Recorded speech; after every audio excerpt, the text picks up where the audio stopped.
Have you ever imagined managing not just a prosperous kingdom but also a harem with 1,000 women? This was the challenge faced by the man considered the wisest to have ever lived, Solomon, son of David. Not only did he build the most magnificent temple of his time, but he also accumulated 700 wives and 300 concubines. It's a tale of splendor, wisdom, and ironically, how even the wisest can stray. Amid the ruins of a nation torn by internal strife, a young monarch arose, Solomon, whose very name means peace. He ascended to the throne of Israel after the death of his father, King David. This was no ordinary succession, it was the continuation of a divine promise made to a man after God's own heart. That night in Gibeon, under the stars, the young king offered 1,000 burnt offerings on the altar.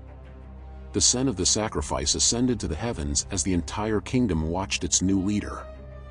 Unlike many kings who began their reigns with displays of military might, Solomon chose to start with worship. In the quiet that followed the sacrifices, God appeared to Solomon in a dream, asking, "Ask what I shall give you." The young king could have asked for wealth, long life, or the defeat of his enemies, but his words revealed a different heart. "Give your servant a discerning heart to judge your people and to distinguish between right and wrong."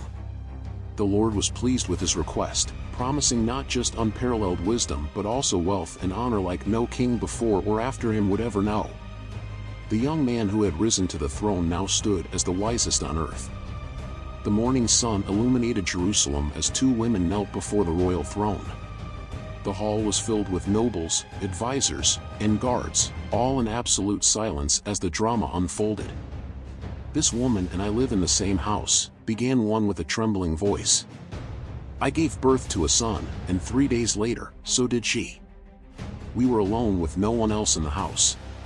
Tears filled her eyes as she continued, "In the night, her son died because she lay on him. Then she took my living son from my side while I slept and laid her dead child in my arms." The other woman interrupted vehemently, "No, the living child is mine, and the dead is yours." "Lies," the first retorted. "The dead is yours, and the living is mine." The hall remained silent as the women's heated argument continued. There were no witnesses, no evidence, just two mothers, one living child, and a terrible dispute. Solomon watched both women, his face remained serene, though his eyes showed deep concentration. Unperturbed by the seemingly insoluble dilemma, he then spoke, "Bring me a sword." When the sword was presented, he ordered, "Divide the living child in two, and give half to one and half to the other." A murmur ran through the court. The true mother, overcome by maternal anguish, immediately cried out, "Please, my lord, give her the living baby. Do not kill him." Pointing to the first woman, Solomon declared, "Give the living baby to her, do not kill him. She is the true mother." That day, all Israel heard of Solomon's judgment and feared him, recognizing that God's wisdom was in him to administer justice. The hills of Jerusalem turned golden as dawn broke, and Solomon climbed the mountain where his father David had bought the threshing floor of Araunah the Jebusite. The king gazed at the empty space, but his eyes saw what was yet to be, a temple for the name of the Lord. After years of war under David's reign, Israel finally knew peace, and now his son would build not a palace to glorify himself but a temple for the God who had given victory to his people. The project was ambitious, larger than any structure ever built in Israel. Cedar wood from Lebanon, precious stones from distant lands, and skilled craftsmen from other kingdoms were required. Solomon wrote to Hiram, king of Tyre, "You know that my father David could not build a house for the name of the Lord his God because of the wars. Now, however, the Lord my God has given me rest on every side. There are neither adversaries nor calamities. I intend to build a house for the name of the Lord my God," he declared. Hiram responded enthusiastically, sending cedars and cypresses from Lebanon, transported by sea in rafts to Joppa, from where Solomon had them carried up to Jerusalem. The king mobilized 30,000 men from Israel, sending them to Lebanon in shifts of 10,000 per month. There were 70,000 laborers and 880,000 stonecutters in the hills, working under the supervision of 3,300 foremen. In the quarry, the sound of hammers and chisels echoed day and night as enormous blocks of stone were cut with extraordinary precision. Yet at the construction site, a reverent silence reigned. During the building of the temple, no sound of hammer, axe, or any tool of iron was heard. Thus began the rise of the most glorious building Israel had ever seen, not just a monument of stone and wood but a visible symbol of God's presence among His people. Mount Moriah buzzed with activity as thousands of workers moved with precise purpose. Gigantic stones, some weighing tons, were positioned with a precision that defied the technology of the age. The temple emerged from the rocky soil as a testament to the greatness of God and Solomon's devotion. The project followed divine specifications exactly. The main building was 60 cubits long, 20 cubits wide, and 30 cubits high. The porch in front of the temple was 20 cubits wide and 10 cubits deep, with narrow windows allowing light to enter. Inside, it was divided into 3 sections: the porch, the holy place, and the most holy place. In the holy place, Solomon ordered the construction of 2 enormous cherubim, carved from olive wood and overlaid with pure gold. Each cherub was 10 cubits high, with wings extending 5 cubits each, standing side by side with their inner wings touching in the center of the sanctuary and their outer wings touching the walls, covering the entire width of the most holy place. The wings of the cherubim were to stretch from wall to wall, Solomon instructed the craftsmen. They would guard the Ark of the Covenant where the name of the Lord dwells. The inner walls were covered with cedar panels, hiding every stone, and these panels were intricately carved with figures of cherubim, palm trees, and open flowers, then overlaid with pure gold. In the outer court, the bronze sea, a massive tank for the purification of priests, rested on 12 bronze oxen, 3 facing each direction. 10 mobile stands, each ornately decorated with lions, oxen, and cherubim, completed the court's furnishings. As hammers fell silent and the daily work concluded, Solomon often walked alone among the unfinished columns under the twilight sky, contemplating the growing structure that would house the presence of God. Can God indeed dwell on the earth? He would murmur, repeating the question that echoed in his heart. The heavens, even the highest heavens, cannot contain you, how much less this temple I am building. Even with all his wisdom, the king knew that no human-made structure could contain the glory of the infinite. Nevertheless, he pressed on, determined to create a place where God's people could encounter his presence. Years after the first stone was laid, the temple was finally complete. From the foundation to the last ornament, every detail had been executed according to divine instructions.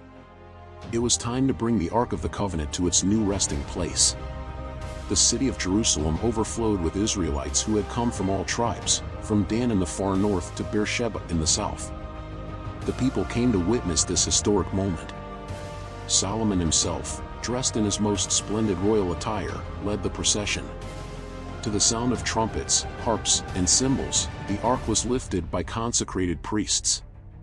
Under its pure gold covering, it held the stone tablets that Moses had placed there at Horeb, where the Lord had made a covenant with the Israelites after their exodus from Egypt.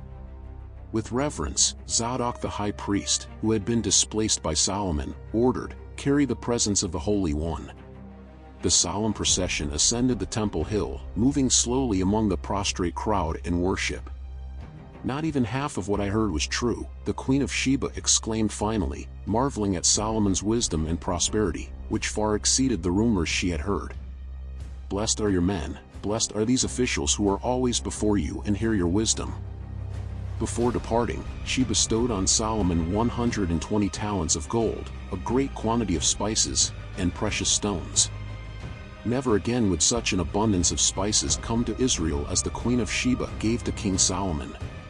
In turn, Solomon gave her everything she desired, everything she asked for, and more, from his royal generosity.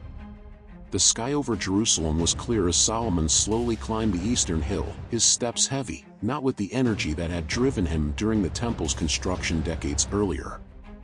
Age had bent his shoulders, but it was the divided spiritual commitments that weighed most heavily on his soul. From where he stood, he could see the smoke rising from various altars on the hills surrounding the holy city, altars he had allowed to be built to please his foreign wives. For a start, the goddess of the Sidonians; for Chemosh, the abomination of the Moabites; for Molech, the god of the Ammonites, he pondered, how did we come to this point?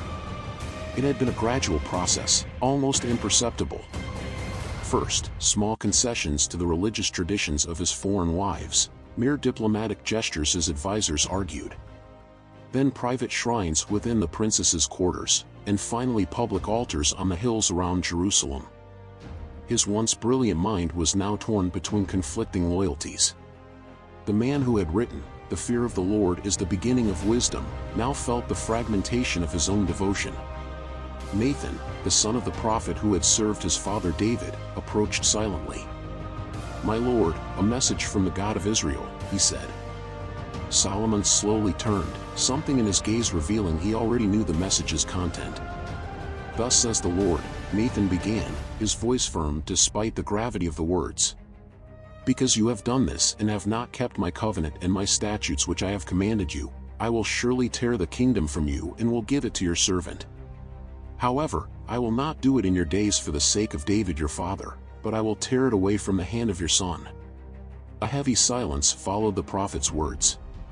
Solomon looked out over the horizon where the temple he had built reflected the last rays of the setting sun. His life had been a paradox, the wisest of men making the gravest of mistakes.